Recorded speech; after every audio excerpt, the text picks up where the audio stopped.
Welcome to the Martin Bailey Photography Podcast. It's November 11, 2018, and this is episode 639.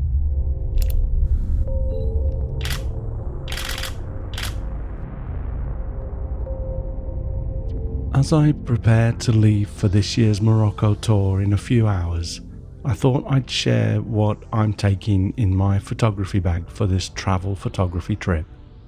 On my Morocco tour, we'll be photographing a good mix of cultural travel photos, landscape and environmental portraits.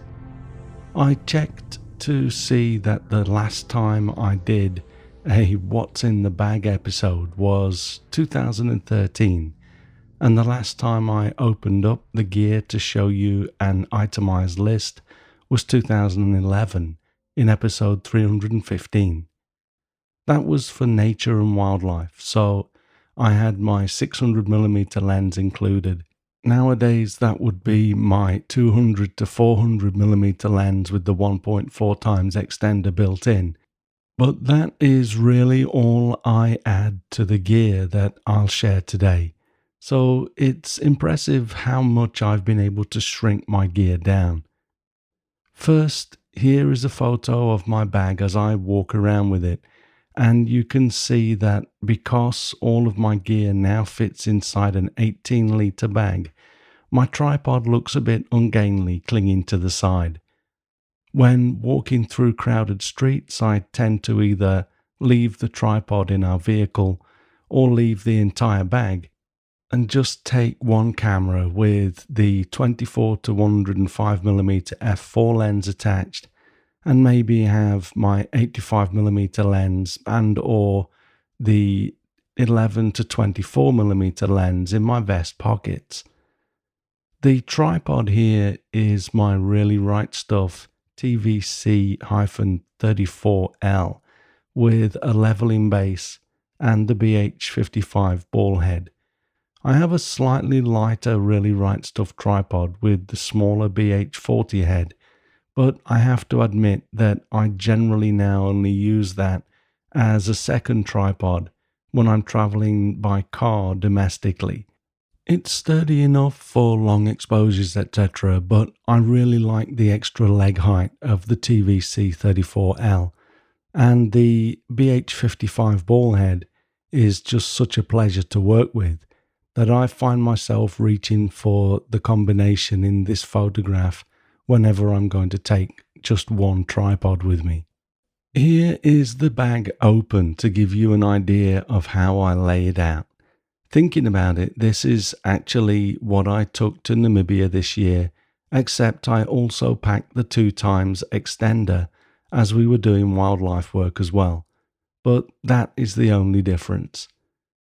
I'll go through and detail each item shortly, but for now, I'd like to mention that also in the past, I tried to break my cameras down and remove the lens from the body while traveling to my location, but I no longer do that with this camera bag because it makes it difficult to fit everything in a sensible way.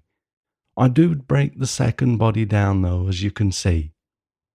Also note that I will move that air blower to my vest pocket and put the Peak Design straps on at least one of the 2 bodies once I get to my location.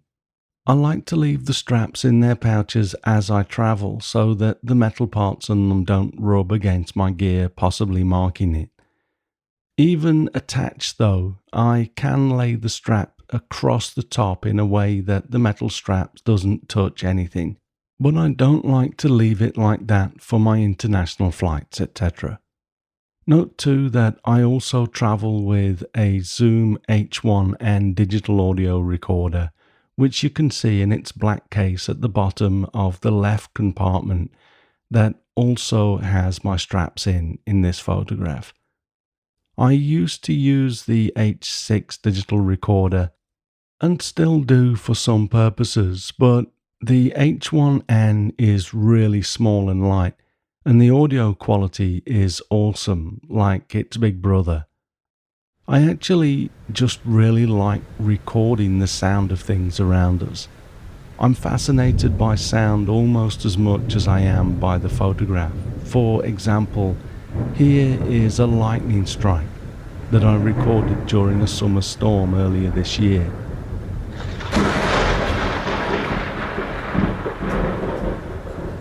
I love the volume of information that is included in this clip and how it gradually reduces over time. It almost feels like a beautiful full histogram peaked on the right shoulder and then fading towards the left edge. You can see the Zoom H1 out of the case marked with the number 1 in this next image. The camera bodies are both Canon EOS 5DS-R cameras. These have proved to be incredible cameras in the 3 years since they were released, and I have used just these two bodies for not only landscape work but portraiture in dark conditions and all of my wildlife work. People said that a camera with this much resolution would be for still life and landscape only, and would always need to be used on a tripod. It's given me great pleasure to blow all of these myths clean out of the water. By the way, on the blog post for this episode, which is at mbp.ac/639, I'll make all of these items links. All but one are for B&H Photo, and you'll be helping to support the podcast by using these links, at no extra cost to yourself, of course. Number 4 in my photo is the Canon EF 11-24mm f4 lens. The release of this lens enabled me to sell my 14mm prime and 16-35mm lenses, downsizing my kit by one lens. Although the 11-24 is a pretty big chunk of glass, so it wasn't a huge saving weight-wise. Number 5 is the EF 100-400mm Mark II lens from Canon. This has enabled me to stop taking both the 200-400 and my 70-200mm lenses, especially when traveling overseas. I really only use the big 200-400mm lens for domestic wildlife work now. The 100-400 is about as heavy as the 70-200 f2.8 lens, but it's as sharp as they come across the entire zoom range, so it really is an incredibly versatile lens. In front of that, number 6 is my Canon EF 24-105 f4L lens, the Mark II version. Before this was released, I spent a year or two using my 100-400mm lens and the old 24-70mm, and although it worked well, I did miss not having the 30mm between the two lenses, and this 24-105 bridged that gap. All of my lenses are as sharp as tacks, so it's really not worth mentioning this each time. Number 7 on the list is the new Canon EF 85mm f1.4 IS lens. I don't take this lens with me when I'm just going out for landscape or wildlife, but I really like this lens for portraits, which is what it's really designed for. I'm hoping to get a chance to photograph this gentleman in the irrigation canal in Morocco again this year. The new 85mm lens with that beautiful wide f1.4 aperture will suck in the low light much better than my 24-105, although I did use that for this photo and it all came together very nicely. Item number 8 in the photo is one of my 2 Peak Design sling straps that I will be taking along with me. I reviewed these in episode 629 and I'm still really enjoying using them. Number 9 on the list is the Dead Cat or windshield for my Zoom H1N, and below that is an audio cable that I can use to route the audio from the H1N into my camera if I should use the 5DSR to shoot video, although I tend to use the iPhone to shoot most of the video that I do while traveling because the 5DSR is not 4K.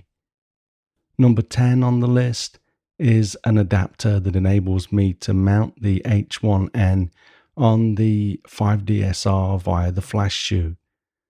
The one negative thing with the H1N is that if you hold it while recording, then you can, if you rub your hands against the plastic at all, just moving your fingers, the sound is picked up pretty badly by the mics. So I tend to use its little tripod or mount it on the camera as much as possible. Number 11 in the photo is my 1.4 times extender. When there is wildlife to be photographed, I'll also take my 2 times extender, but for Morocco, I won't need it. Behind that is my filter case with a circular polarizer and 3, 6 and 10 stop neutral density filters from Breakthrough Photography. Number 12 on my list is my Canon remote timer, which I use really just as a cable release these days, as there is a timer inside my camera, which is pretty easy to use. Number 13 is my Canon GP-E2 GPS device to tag my images and create a GPS log for my tour guests. This is built in on most other recent Canon cameras now, so it's a shame that they decided to leave it out of the 5DS bodies. Number 14 is my amazing little Burgeon 5733 air blower. This is without doubt the best air blower I've ever owned, with a really strong air blast in a really small body. The only problem with this blower is that it gets quite hard when it's below freezing, but I imagine that most rubber blowers do. And at least it doesn't rupture when cold, so I've been very happy with it. Okay, so that's actually 15 items including my filters, which were not numbered, or 16 if we count the Really Right Stuff tripod. The bag is a Gura Gear Butterfly 18 litre, but they're no longer made, so I can't provide a link for that. I'm about to zip this bag up and put my 13-inch MacBook Pro and iPad Pro in the back compartment and head off. I did not have time to create another podcast for next week, so I'll see you in 2 weeks' time after returning from Morocco. See you on the flip side. Thanks very much for listening today. If you enjoy this podcast, please share a link with your friends. Subscribe in your favorite podcast program to ensure uninterrupted delivery. If you have a moment to rate the podcast or leave us a review in iTunes, that helps to keep us relevant in the huge number of podcasts out there now. You can find me on Instagram, Facebook, Twitter and Google+, etc. and links to everything that I'm up to are at martinbaileyphotography.com, so do drop by and take a look. I'll be back in 2 weeks' time with another episode, but in the meantime, you take care and have a great 2 weeks, whatever you're doing. Bye bye.